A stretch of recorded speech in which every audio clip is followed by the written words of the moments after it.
In this video, I'm going to teach you everything you need to know how to write an equation from looking at a graph.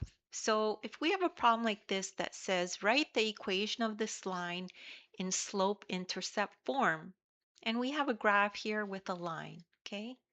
So first thing is we need to understand slope-intercept form looks like this. Y equals mx plus b. So let's break that down.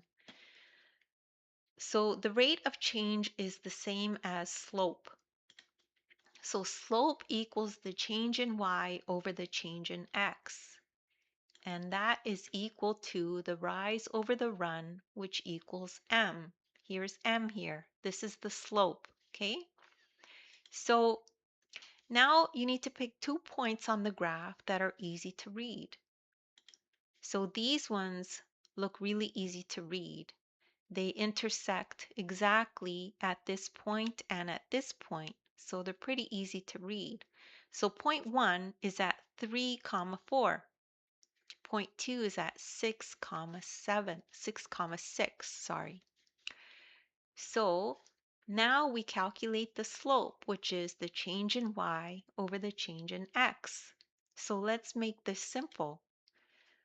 So change in y is y2 minus y1 over x2 minus x1. Well, where do we get these? We get them from the 2 points we have. Here's our point 1, x1, y1, and here's point 2, x2, y2. So now we just plug those into the slope equation. So we have y2 minus y1, which is 6 minus 4, and then we have x2 minus x1, which is 6 minus 3. So our slope is 2 over 3, which equals m, okay? So now for the final step is we need the y-intercept. B is the y-intercept on this equation right here, where the line crosses the y-axis.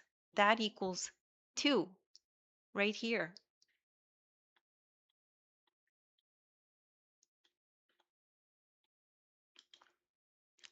So the equation of our line is y equals 2/3 x plus 2. So we just plug in y equals m is our 2/3, x plus b, and our b is equal to 2. And this is our y-intercept where the line crosses the y-axis. And that's it. That's all there is to that type of problem. And don't worry if you don't understand that right away. You could just rewatch the video as well. Take a look at the description. There's a link there to my ebook. You could download it. In the ebook, there's a link to this very lesson. And you can follow along in the ebook as you watch the video. As well, in the description, you'll find links to other videos of mine that I've done that are similar. You could check those out if you need extra help. Please make sure to like and subscribe, and thank you so much for listening.